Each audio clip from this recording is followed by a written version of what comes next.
Welcome back to Hanksy Panksy Honor Among Reeves, a podcast where two dumb idiot best friends absconded with Tom Hanks, purloined Dwayne Johnson, and are about to be absolutely mugged by Keanu Reeves. I'm Sam Siegel, and I'm stealing your past, present, and future. Kind of a theft-oriented ghosts of the Christmas past, present, and future, huh? Yeah. Pretty much. I don't like that. You're always taking shit from me this season. That's sort of the nature, among Reeves, Yeah. Win among Reeves. This week I am your shithead architect dad. Oh, damn. Are you proud of me, Papa? I'm a Frank Lloyd bummer. I am not. Oh, no. Oh, Frank no. Lloyd wrong over here, my friend. Beans. Yeah. This week we obviously watched 2006's The Lake House. And Luke, I gotta know, how was your watch? I got an update on the house. Yes. So eagle-eared and eagle-eyed viewers, wherever you're getting this podcast, bat-eared and eagle-eyed. Yeah, exactly. If you remember last week's episode, I mentioned that water was flooding my downstairs bathroom and master bedroom. Mm-hmm. Sam, I said that this was poo-poo water. Is it not poo-poo water? It is not poo-poo water. It's not poo-poo water. It's not doo-doo water. Hold on. You keep vamping for just a second. Okay, yeah. So turns out it is not doo-doo water at all. There was no smell. It was not a category 3, as ServPro calls it. It was a category 2 shitstorm. Not poo-poo water. Sam not poo-poo water on a dry erase board.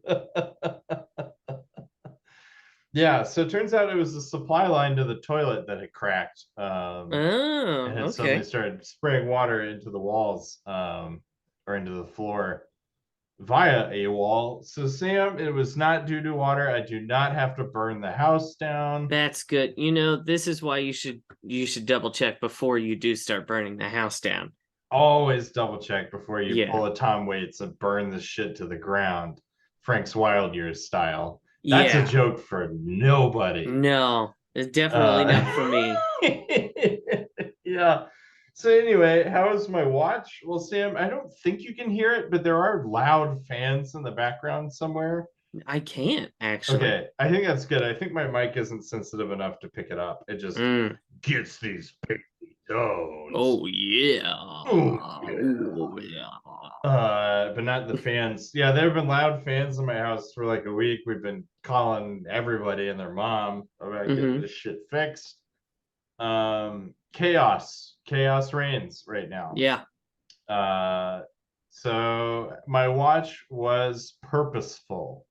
Okay. I was very driven to just sit on the sofa and watch an hour and 38 minutes of Sandy B and Keanu Reeves doing stuff. Yeah. So it was pretty good. We had a pho with it as well. Okay. Thanks to your wife for turning us on to this dope ass pho restaurant. It's a really great place. I just don't understand why you're eating it now when it's so hot outside. Today, for folks who don't live under a heat dome, which is one of those aforementioned, we talked about this last week, for these weather terms that suddenly people are like, yeah, it's a heat dome. If you don't live in a heat dome, our heat index yesterday was 113. I think so, yes. Today, breezy 89 degrees. So felt pretty good out there. I don't know what that says about me, that I was like, man, it's like fall out here. You're cracked, I think is what it says about you. Severely cracked. Yeah, no ifs, ands, or buts about it. So anyway, that was my watch. It was fine. Watched it, took some notes, ate some food. Sam, how was your watch? This is the third podcast I'm recording today. Yes, it is. And I had previously told you under no circumstances would I record 3 podcasts today. Yeah, I was surprised when you pulled the trigger on this one. Yeah, so what happened was Recorded podcast number 2. It was 5:30. I was very tired. We ordered dinner from the cow, of course. Of course. And while the food was on its way with DoorDash, I fell asleep on the couch. Oh. And those 20 minutes were restorative for me. Little power nap, man. The most powerful of naps. The greatest nap I've ever had in my life. Yeah. I woke up recharged, and the movie only fueled me more.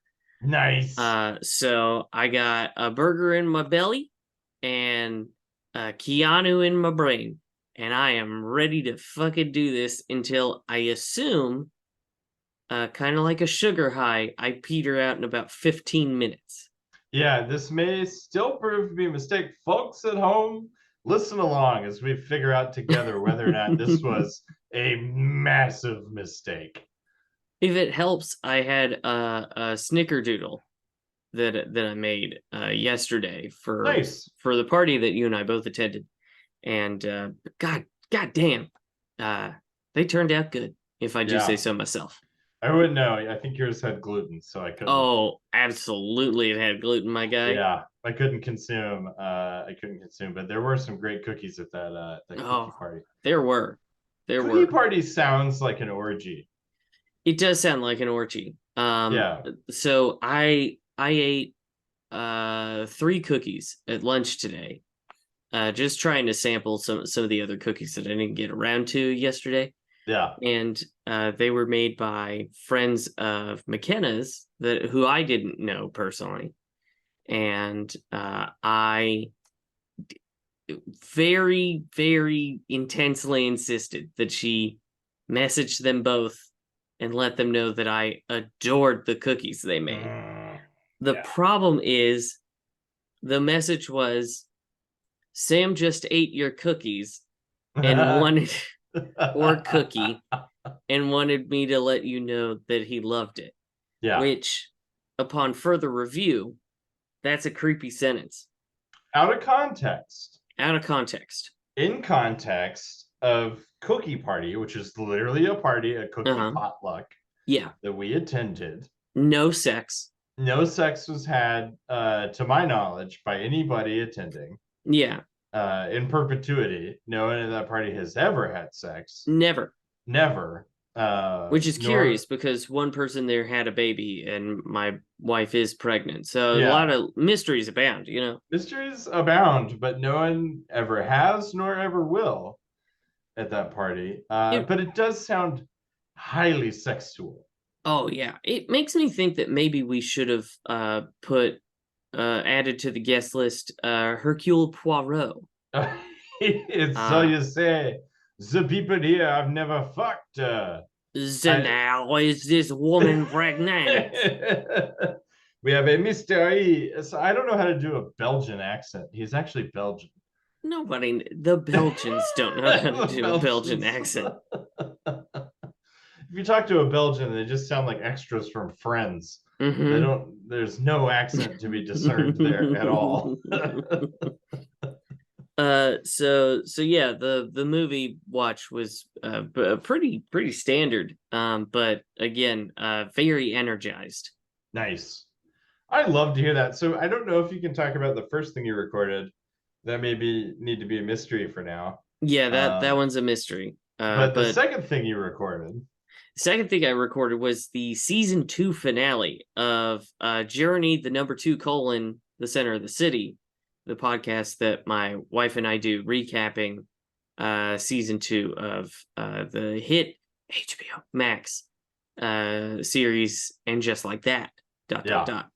And the finale, I'll just clue you in. My sister joined us. Oh, and it's a good one. It's an extra long. We talked. Let me tell you. I mean, it was a season series. Oh, season finale. I wish it was series finale, my friend. But that show got greenlit for a 3rd season just the other day. And so, I like that the title is "And Just Like That," but it is not "And Just Like That." There's so much of it. It very much is not and just like that. It is and more and more. And more and more. Anyway, patreon.com/hanksy Yeah. You can catch that good content there starting probably tomorrow, which will be in the past. Yeah. When you hear this, which is appropriate for this episode. Yeah, so Luke, time travel, baby. Yeah, would you like to break down the plot of 2006's The Lake House? Absolutely. Lake House. The Lake House is an adaptation of a Korean movie. Oh, okay. Made for an American audience because Americans are silly and won't watch like dubbed or subbed films. We do on this podcast. We've done it. We'll do it again. Yeah. Try and make us. We'll do it. Yeah, we'll do it, man. Anyway, the basic plot is that Keanu Reeves buys a lake house. I think we see him in it first. Yes. Buys a lake house. It turns out it's designed by his architect father. Keanu Reeves is also an architect, but he is also like a developer somehow. Yeah, he's like an architect for like kind of big sort of generic developments. Right, but he's on the job site. Yeah, he is. Yeah. I was a little perplexed by that. Yeah, anyway, he buys the lake house. There's a series of letters he receives a letter from the previous tenant that says, hey, I used to live here. I had my mail forwarded, but obviously that's a crapshoot. If you get any of my mail, send it to me at this address. And she puts a date on it. Date, 2006. Yes. And it's 2004 where Keanu Reeves says, ooh. And so he writes back and says something like, yeah, sure. Also, it's 2004. You're deeply confused. Thus begins a series of letters. You come to find out that Sandy B, who used to live in the lake house, is sending letters through a magic post box to Keanu Reeves in the past. Keanu Reeves is in the past in 2004. Sandy B, 2006, has moved out of the lake house, is commuting from downtown Chicago to the lake house. To the lake house to send these letters, presumably. Yes. And they communicate, they fall in love through epistolary style love is what they have. But they do run into each other. They find out that they met, I can't remember how, once before the party. Yeah, so he was waiting on a train that Sandy B was boarding, and she left a book on a bench, and he saw it and tried to give it back to her as the train was pulling away. Right. He wasn't waiting on it. She told him to go there. Oh, okay. I missed that part. Because she remembered the exact date, which I found very weird. That is buck wild. It's buck wild. And it wasn't like, it was like August 12th or something. It was just like a day. She was like, oh, I lost this book that my dad gave me. Because I couldn't tell you a goddamn thing I was doing August 27th, 2021. Yeah. Yeah. So 2 years ago today. Yeah. Yeah. Anyway,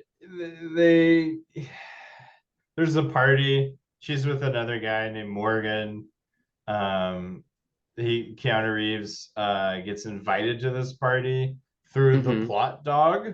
And we're going to talk about the plot dog. Oh, I want to talk about the plot dog. There's a dog they have named Jack. They both share this dog.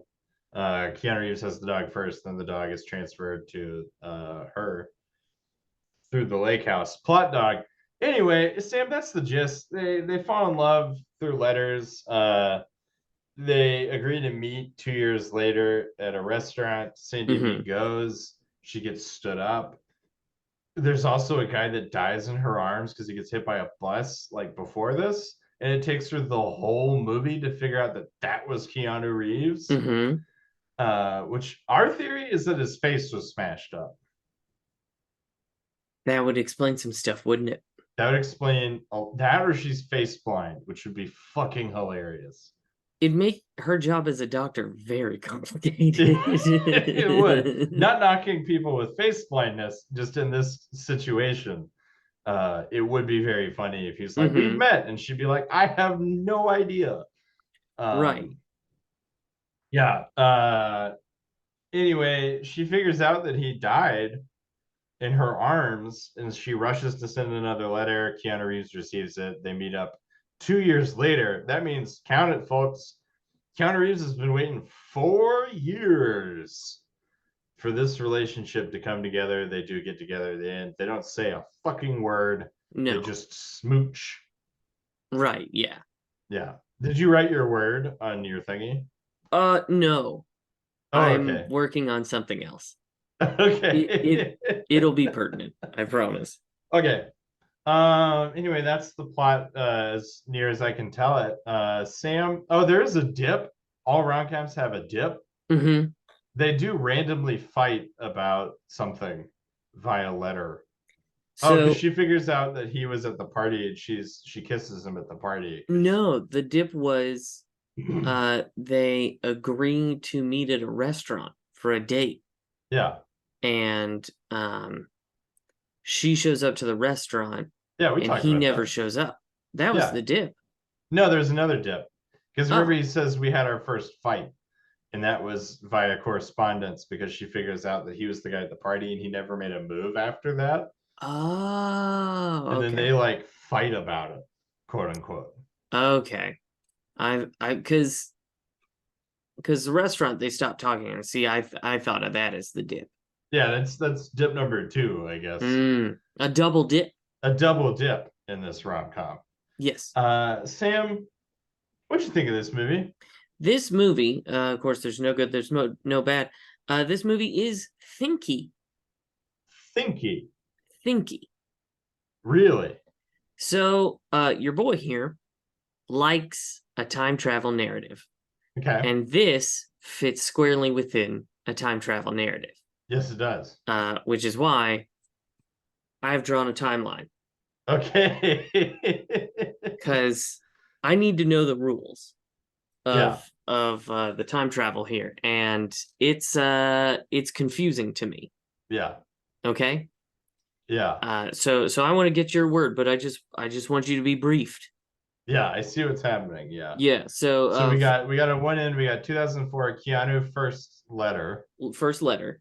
2004. And then February 14th, 2006. I gotta describe it. Just like big squiggly continuous line, and then smack dab in the middle, is Valentine's Day 06. Which is when he dies at Daily Plaza. He dies at Daily Plaza, yep. And then it continues to 2008.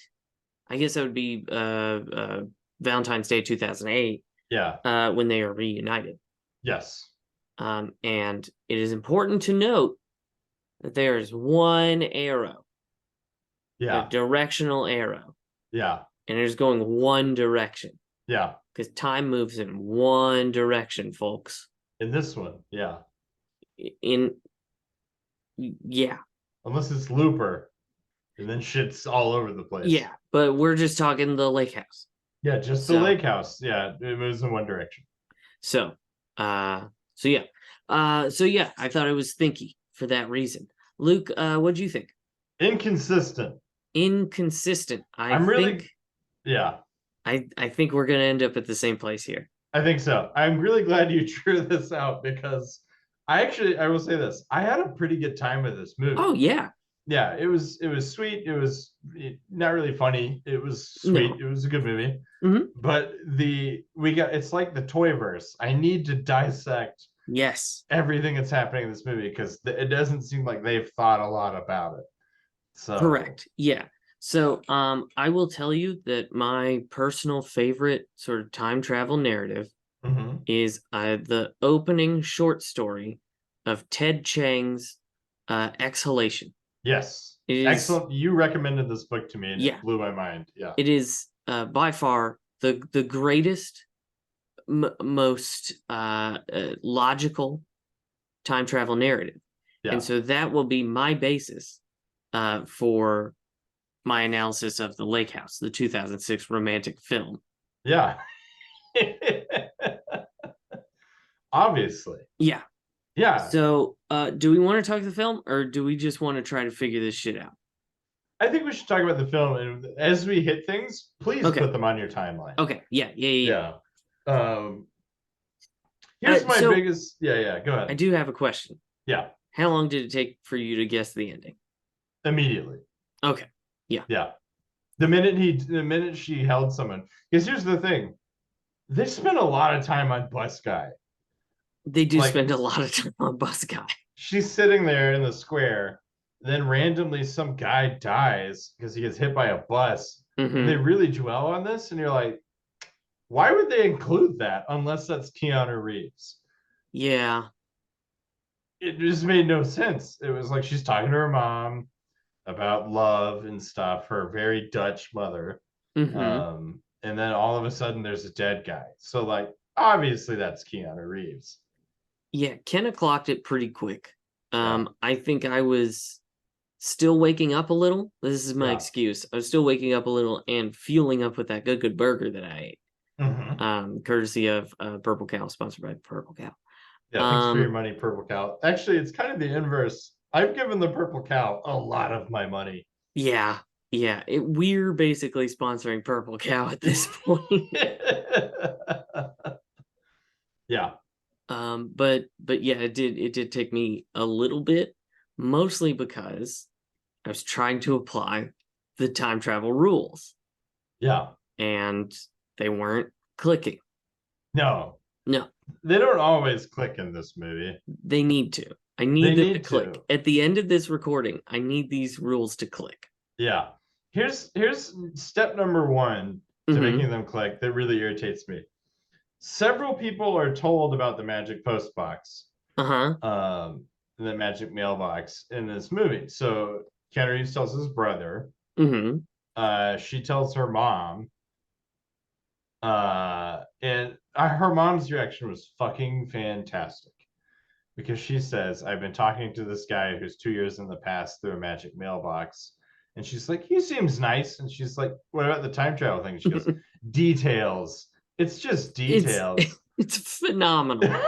And you're like, someone just said modern physics, as we understand it, is broken. I am breaking all known laws of physics and having a conversation through my mailbox. Yeah. With a guy in the past. And her mom's like, This is someone with a lot of sexual experience, I think. Yeah. Someone who knows, who cares about physics when you can get down and dirty. Yeah. For true love. Yeah. Although there's no getting down and dirty with someone who's 2 years in the past. Well, unless you make them wait edge for 2 years. Oh man.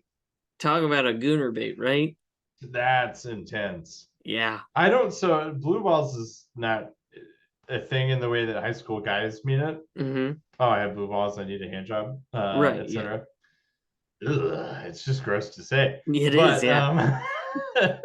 If you went 2 years edging, it'd be you'd have balls the size of the Empire State Building. Oh yeah, and you wouldn't last a millisecond before you painted the Sistine Chapel ceiling. Yeah. It would be it's bleak. It's bleak. Is what it is. Honestly, I don't even think it would feel good. No. After 2 years, it would just hurt. It would hurt. After 4 years. After 4 years, you die. You die. Yeah. Yeah, you have fluid loss or just like an aneurysm. Yeah, something would happen to you. Anyway. What were we talking about? Nobody in this movie is phased at all. No, absolutely not. Which means time travel in this universe is a thing. It's not common. It just kind of happens sometimes. But it kind of happens sometimes. That makes some sense. Yeah. Then actually, it makes me a little more comfortable. Okay. Knowing that this is a ho hum thing for people. They're like, oh, you also have a magic mailbox, huh? I also had a magic mailbox, but my guy ended up being a Nazi. It sucked. It sucked a lot. Or like I had a magic mailbox, but it was 45 years, which is just kind of hard to work with. Yeah, like I just went down to the drugstore to get a phosphate. It cost me 50 cents. What are you up to? Well, the planet's on fire. Yeah. Yeah. So what'd you do today? Well, I beat up some suffragettes. I don't want to talk anymore. Yeah, I don't think I want to do this. Yeah, it's totally a good man. Time travel, we don't talk enough about as a society. Time travel is only good if you're a white man with property. Oh yeah. Yeah. Anybody else? Time travel past, no, pretty much time travel anytime. Yeah. There's not a good time. It's pretty bad Mm-hmm. for most folks. Yeah. Yeah. Yeah. Yeah. The other thing I was thinking about with the 2 year lag time, Mm-hmm. I can think of like 2 years when it would be like, because at one point he's like, "What's it like 2 years in the future?" And she says, "Basically the same." And Yes. there are 2 years that I can think of where it would be helpful to get a 2 year head. I think I know exactly where you're going. 2014. 2014, yeah. Sorry, 13 years after the towers fell. Mm-hmm. 17 years after the towers fell. Yes. 2018, I would love a heads up about what's going on in 2020. Mm, Yeah. mm, I don't think you want to know. No, man. Yeah, both of those years, a 2 year advanced warning would give you plenty of time. Mm-hmm. I guess Plenty of I time. guess technically also 1999 would be pretty helpful. Just be like, what's going Speaking on? of, Well, these yeah, towers. yeah, how about those towers? Yeah. But because even like let's take like World War II, right? Mm-hmm. Like that whole event in Europe was like what, 35 to 45? Something like that. Not the war itself, but like Yeah, I mean things shit being things were bad. brewing. Yeah. I mean, I Yeah. don't think things were particularly good at all after World War One. Yeah. Um, So let's just say the first 50 years of the 1900s yeah, in Europe, not great. no. Um, So you'd write your letter in I don't know 1919 and yeah, be like, how is it 2 years in the future? Still tense, still pretty bad. still really tense. Let me tell you. Yeah, The Germans are mad at the French are mad at the Germans.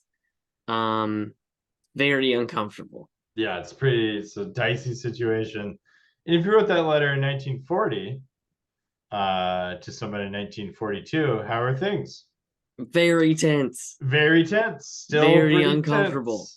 The Uh, Germans are mad at the French are mad at the Germans.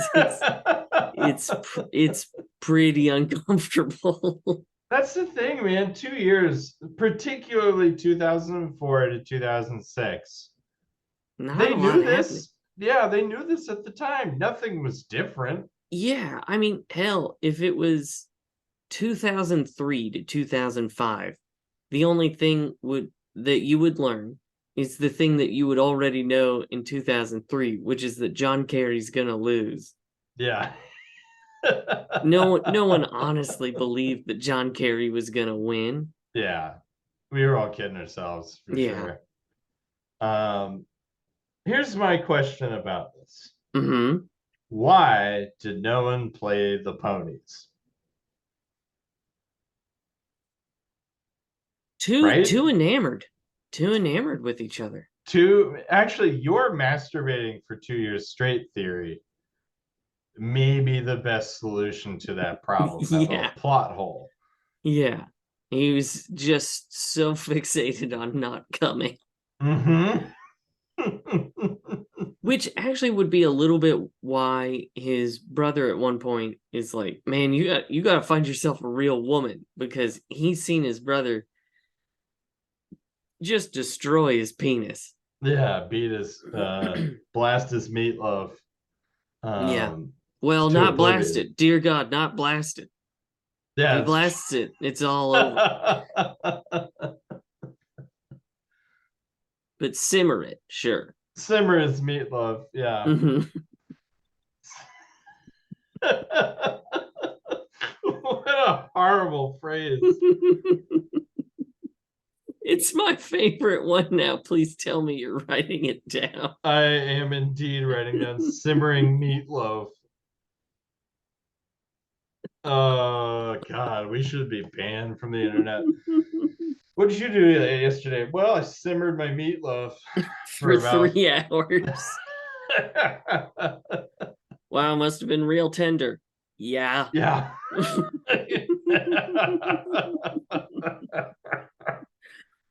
How long did you simmer your meatloaf? Probably 16 hours. Whoa, that must have been so tender. It was falling apart. Let me tell you.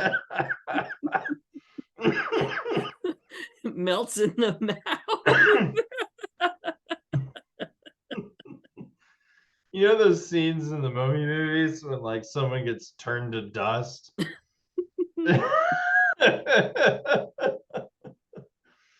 Yeah, it's pretty much my meatloaf. Anyway, oh fuck, man.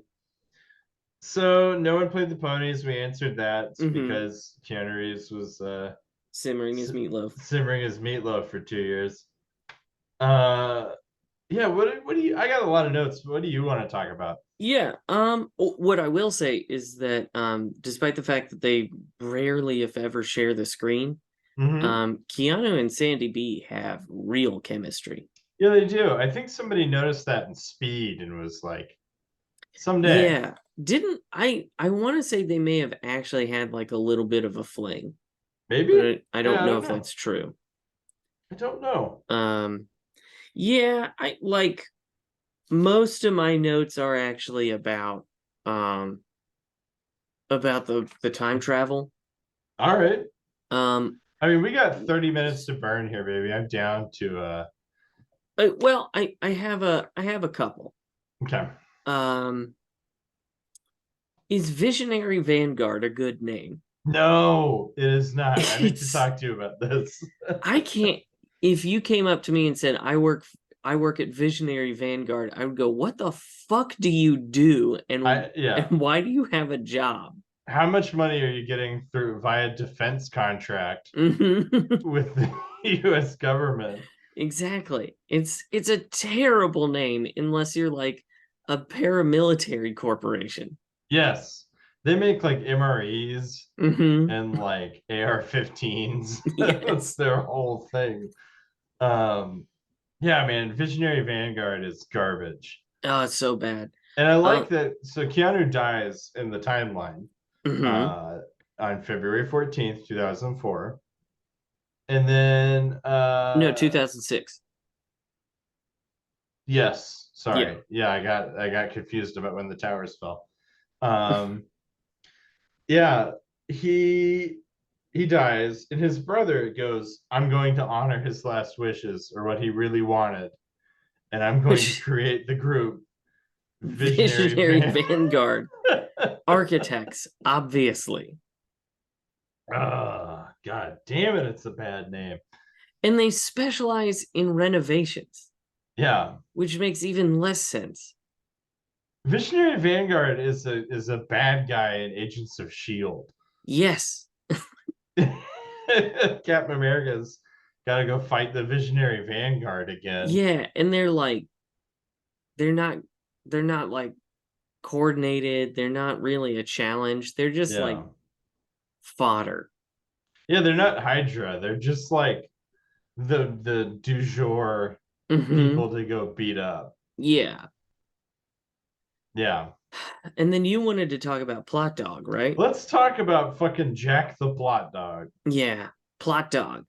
I don't think he's a dog. Okay, this is the thing. She. Yeah. She. Important, she. Yeah, Jack the Plot Dog is the she.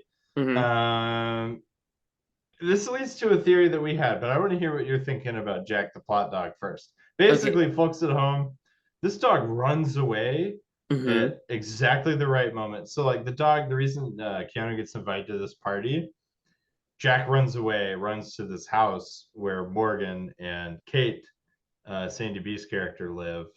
And Morgan is like the chillest guy on the planet. And he's like, "You guys want to come to my rager later?" And they're like, "Yeah, thanks, Jack." Anyway, that happens a lot with Plot Dog. So I think Jack is either a fae or a devil. Yeah. It's one of those. I think Jack's doing the whole thing, man. Oh, you think Jack imbued the mailbox with time travel magic? Honestly, it's the only theory that makes sense. What if Jack was that Soviet dog that they launched into space? And while it was in space, it was imbued with cosmic rays, giving it just enough radiation to become magical, but not so much radiation that it Chernobyl. Yeah. That's the trick of getting superhero powers. There's a real fine line between, fine line, man. The Hulk and a pile of gray goo. Yeah. And I think she got just along that line, and now can do time travel. Yeah. That's as good a theory as I think we're gonna get about this movie. I think so. Because if you, Sam, you go out to your mailbox. I don't think do you have a mailbox? Yeah, I kind of. It's one of those where it's just like the small thing attached to your house. Yeah, that's fine. Let's say you go to your mailbox. You get a letter from the previous tenants 5 years ago, whatever. You start correspondence. You don't start a correspondence. What do you immediately do when you find out you have a wormhole in your mailbox? See, the thing is, I don't know that I would find out that I have the wormhole, because I would get a letter from the previous tenant and I would toss it in the fucking trash. And really, and what I do, because I do occasionally get mail from the previous owners, I don't know their address, so I just write "not at this address" and put it back in the mailbox. Yeah, well, I mean, it would be addressed to you. It'd be addressed like current tenant, but those are all spam. Yeah, you know what I mean? I get things that say like to current tenant. Yeah. So, but no, if I found out that there was a time travel wormhole that operated all solely through my mailbox, are they in the future or am I in the future? I think you're in the future. I'm in the future. Probably tell them to tell all their friends to listen to Hanksy Panksy, a great podcast that's been out for about a year now. Sure, you wouldn't call like a university or the doctor, like Doctor Who or anything? I don't trust Doctor Who because I don't watch the show. That's a bold stance to take. Well, I don't know. He says a lot of nonsense stuff, and he uses a screwdriver for too many things. Yeah. So, and I've heard the writing's pretty bad. The writing in 9 and 10 was amazing, and then it takes a nosedive. Yeah. So I feel like I don't want a piece of that. Yeah. I might contact a university. Yeah. Yeah. Here's the problem though. If I call up MIT and I say, "Hey, my mailbox is a wormhole to 2 years in the past," they're gonna go, "Okay, sure, you're the fifth person who's lake housed us today." Yeah, that's a good point. They're gonna think you've been simmering your meatloaf for way too long and are dehydrated. Yeah, and like, how can I prove? See, it's harder to prove that you're the one if you're the one in the future, because it's just like you're getting letters about events in the past which we all know about. Yeah. So it's just like, well, fuck. Yeah, see, you just Google basically. If you're the past person and you're getting the letters from the future, that's something. You can do something with that. That is true. But if I'm getting the past letters, it's just like, oh well, 2 years ago today, January 6th happened, and it's like, yeah, we all know We all know about that. Yeah. We were there. It's like, shit. Yeah. So hey, again, you're basically just Google or yeah, Wikipedia at that point. pretty much. That's a good point. What would you do? I'd call the cops.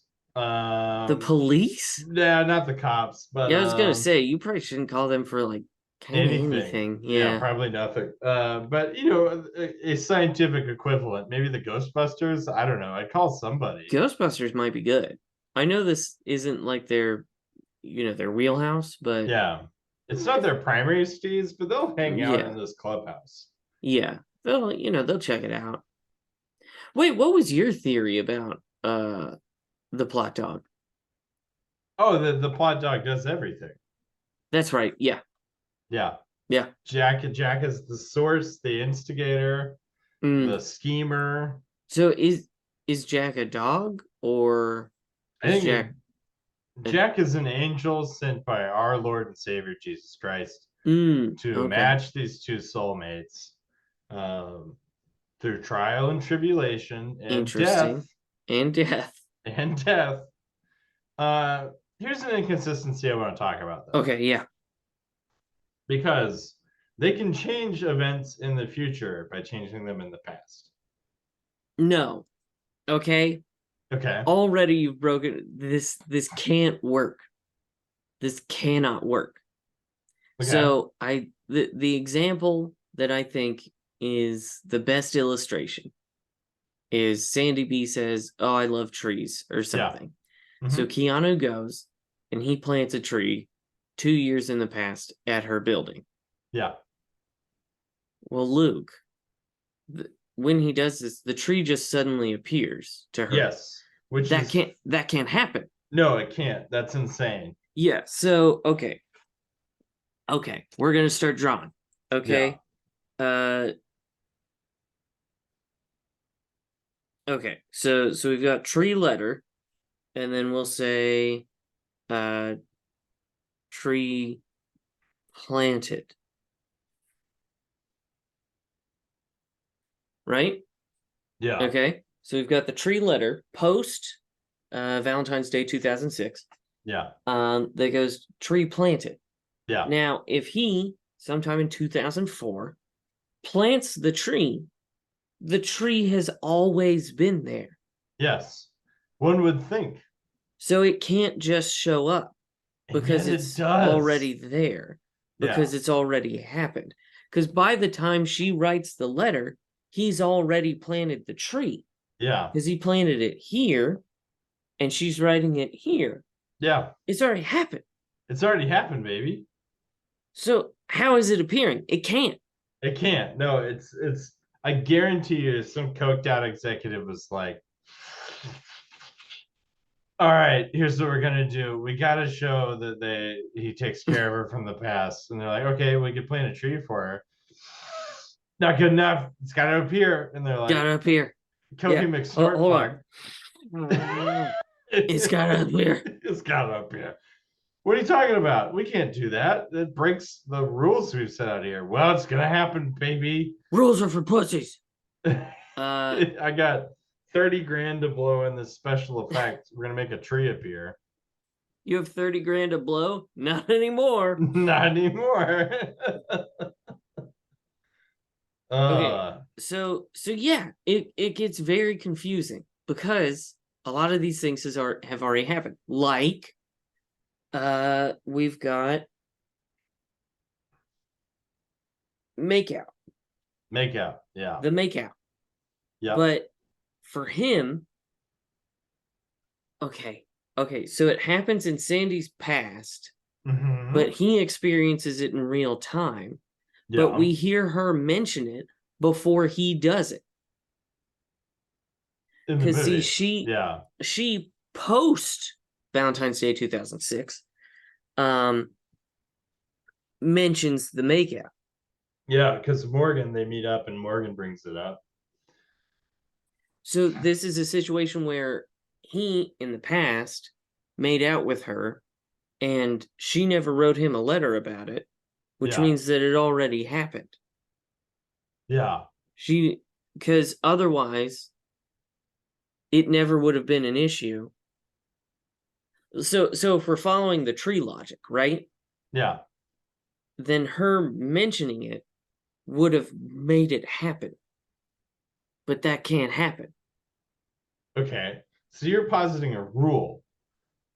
Yeah, there's a rule that time flows in a straight in a straight line. It's curvy yeah. here because I needed more space. But yeah, no, I understand. Okay, because I thought for a second you were like trying to correct something that's incorrect in the movie. You're establishing boundaries, is what you're doing right now. Yeah. Okay. So here's, I don't know if I should start with the biggest problem that I have. Yeah, go for it. Okay. It's his death. Yeah. His death can't happen. So because he's alive 2/14/2008. He's alive. He shows up. Now, she writes a letter that goes back to moments before. Day of.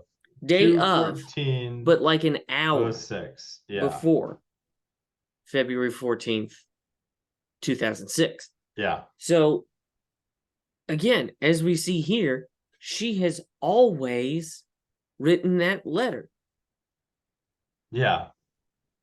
The letter was there before the bus crash happened. Because if you go in the timeline, so the way it happened, as the timeline goes along, the letter is there. Yeah. She can't change the past because she already has. Yeah, so he should have died by this No, he should not have died. Nothing ever would have happened. Yeah, that's he never true. crossed the street and caused the bus crash and had his face all smushed up. Yeah, that's true. I see what you're saying. She never saw death in Daly Plaza on Valentine's Day 2006. Yeah. I'm following. Because she already sent the letter. The letter has already arrived. Yeah. So he couldn't have died. Sam has circled the point like we're in court looking at Exhibit A, and I adore that. So this part where I wrote Keanu dies? No, can't happen. Yeah, cross that shit out. Because he's already alive. Here. Yeah.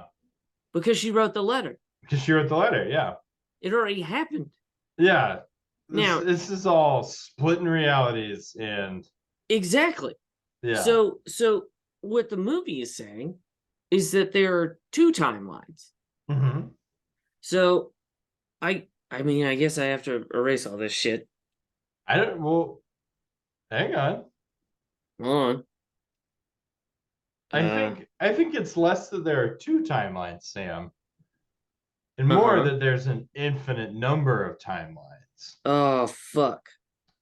So you're saying that along with this timeline, there are other timelines. Draw it out. Basically, I mean, you would be here for the rest of eternity drawing timelines. Oh, yeah. Because my theory is that they are agents of time. They're time agents. Oh, agents. Anytime it's not the mailbox. That's where they get you. You think it's the mailbox. Okay. Anytime they write a letter to the other person, they alter the timeline so much that it fractures and creates an alternate timeline where that letter would exist at that date in the past. Okay, or the future. So what you're saying is that prior to the first letter, there's one timeline. There's one timeline, yes. And then first letter happens, boom, more timelines. You know how in this movie they have like the rapid, like they stand by the mailbox and like write each other notes? Every time they send a note, fucking fractures the universe. New timelines. Okay, all over the place. So that means that there is a timeline where Keanu dies. Yeah. So I'm gonna circle it now. So we know that Keanu died. I don't even know if this is legible. It's not, but I love it. Okay. So, okay. But there's also a timeline where he never died. And that's the timeline that we have at the end. Yeah. But there's another timeline on Valentine's Day 2008 where Sandy B right here, let's say, is just sad. It's just sad. Yeah. Yeah. I think we cracked it. I think we figured it out. Yeah. See? Sad. Yeah. Sandy sad and alone. And alone. Crying face. Crying face. Yeah. All very scientific. I really appreciate your dedication. You're welcome. It's just this. Honestly, I needed the visual. Yeah. So wait, hold on. This is almost perfect. Okay. How does it account for the appearing tree? She jumped timelines, man.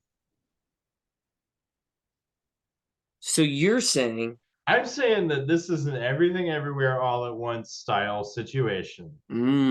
Where most of the time they don't notice the dramatic shift in timeline. Oh. But one time when the tree appears, this pesky tree, he notices. What if I may? Yeah. Because that sucks. That doesn't, I don't like that. Yeah. What if right here? Is there a convergence? That's what I'm thinking. The unified timelines, briefly.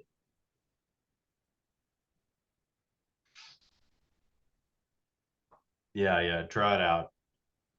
Get it going there. So right here, so we have tree letter. Yeah. He goes back, he plants the tree, but only in like one timeline does he plant the tree. However, we go here, and in all the timelines, excuse the cattail, the tree appears. Yeah. They all converge at this point, right? They all converge on the tree event horizon. Yes. Wait, so does that mean that in every timeline he plants the tree then? It would mean that there's another event horizon at the tree planting. Yeah. Oh. Well, hold on. No. No. Yeah, if he plants the tree in every... Yeah. So that's why it appears, because the timeline where the tree has been planted converges with one where it's not been planted. Yeah. So it's just that one rainy moment. The cat's just going back and forth. I was gonna say, your camera's moving. I'm sure there's lots of mic noise. There's no telling. Yeah. Okay. What about the makeout? How does the makeout work? What about it? Does that also happen in every timeline? Yeah. Okay, yeah, so we've got another convergence. Yeah, we got another convergence. Because Plot Dog orchestrated, the Archangel Plot Dog orchestrated that one. So it'd have to converge on the makeout. So the makeout mention and the makeout happen in every timeline. Every timeline, yeah. Okay. Can I tell you, this is starting to look like a subway map. That's, take the red line. Yeah. Yeah. See, here you can change from the red line to the blue line to the brown line. Yeah. That's your that's no problem. Piccadilly station right there. Yeah, not an issue. Yeah. Here though, you can't change stations. Yeah. You're stuck. Yeah. You're either at the station where Keanu dies or you're at the station where he does not die. Yeah. Though you can transfer, weirdly enough, from here to this station. Yeah. You can just walk. The one in 2008. Yeah. I actually feel like we did crack it. I think we cracked it. Yeah. This actually feels pretty good to me. Somewhere, the writers of the Lake House, just the chill went up and down their spines because we just spent more time thinking about this than they did. They're just like, whoa. Ugh. Someone figured it out. Someone cracked.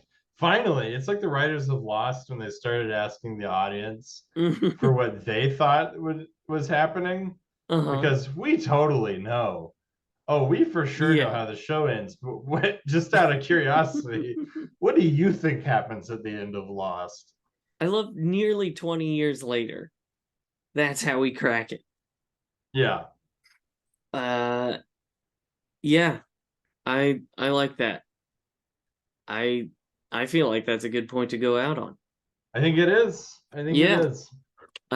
So do you want to know, would you like some mail?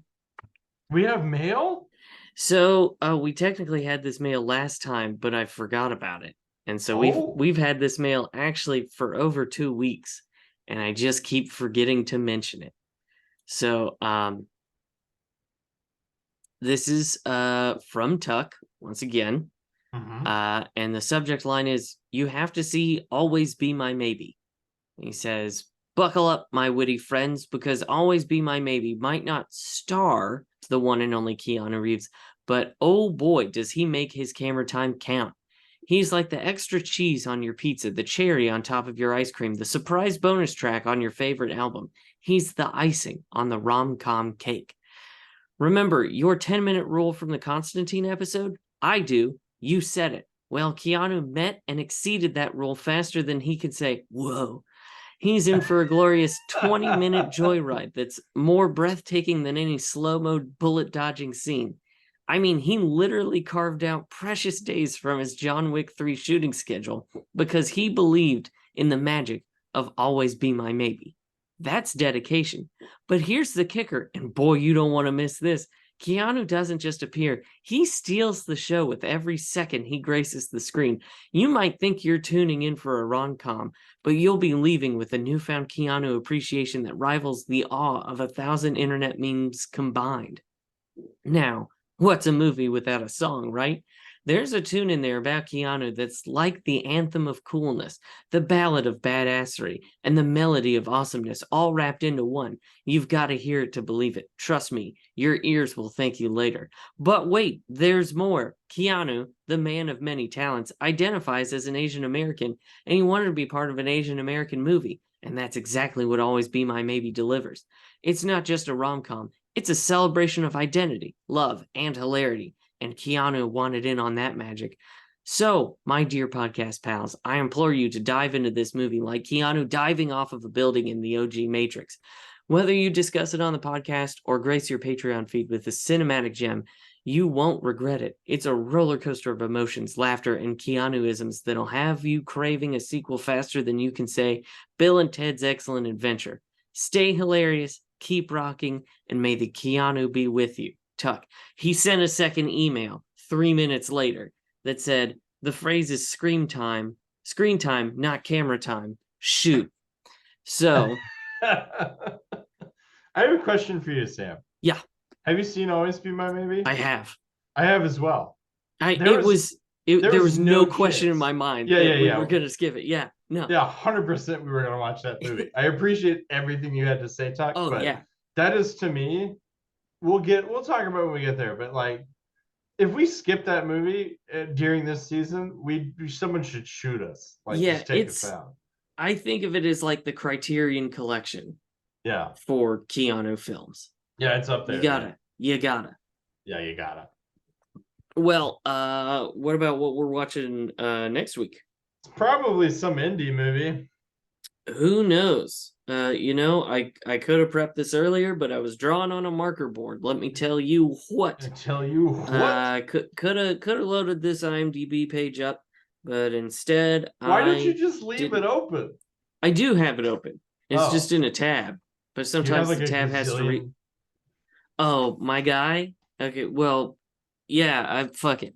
So I have so many tabs open that it just gives me a smiley face instead of a number. If you would like to see,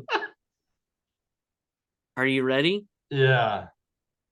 Holy shit, my dude. You don't need all these. Close them. Shut the fuck up. I do need them.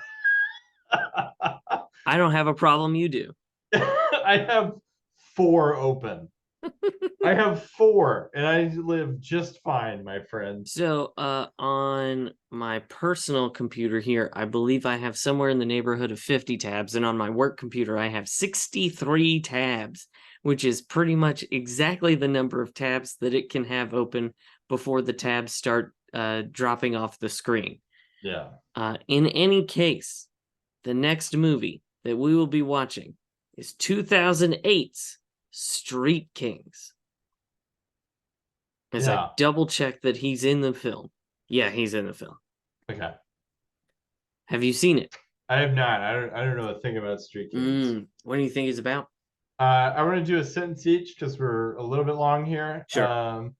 And that is Roller Hockey League starring Keanu Reeves like Mighty Ducks, but super Canadian. Okay. I like it. I think Street Kings is a film in which Keanu Reeves plays the king of a micronation in a neighborhood full of micronations. And they are warring from street to street to street. I think you've pitched Keanu Reeves as the head of a micronation before. It's entirely, it's kind of the 1,000 chimpanzees at 1,000 typewriters. Yeah. Yeah. I think you just really want this to happen for some reason. I mean, do you not? No, I'm with you. There's a pattern is emerging from the predictions. Yeah. Well, well, folks, thanks for listening to another episode of Hanksy Panksy. You can find us on Facebook at Hanksy Panksy Podcast. You can find us on Instagram at Hanksy Panksy Pod. We're over on Blue Sky at Hanksy Panksy. You can send us an email at hanksypanksypod@gmail.com. And we have a Patreon, patreon.com/hanksypanksy. By the time you listen to this, you'll be able to listen to all of season 2 of Journey, the number 2 : the center of the city. And we got a lot of other fun stuff over there. We're working on getting another exclusive out for you. Should be a nice little treat. And if you check us enough money, you become one of Hanks's heroes, like Tuck and Daniel. And fellas, I would let you know what's going on 2 years ahead of you. Nice. Yeah. Luke, do you have a final quote? I do. I don't usually like to give context, but in this case, I have to. Okay. So Morgan, at this rager that the plot dog gets Alex, Keanu Reeves' character, to, is introducing his friends. And he's like, this is Steve, this is Joe. And then he says, and this is my final quote, "This is the wooch."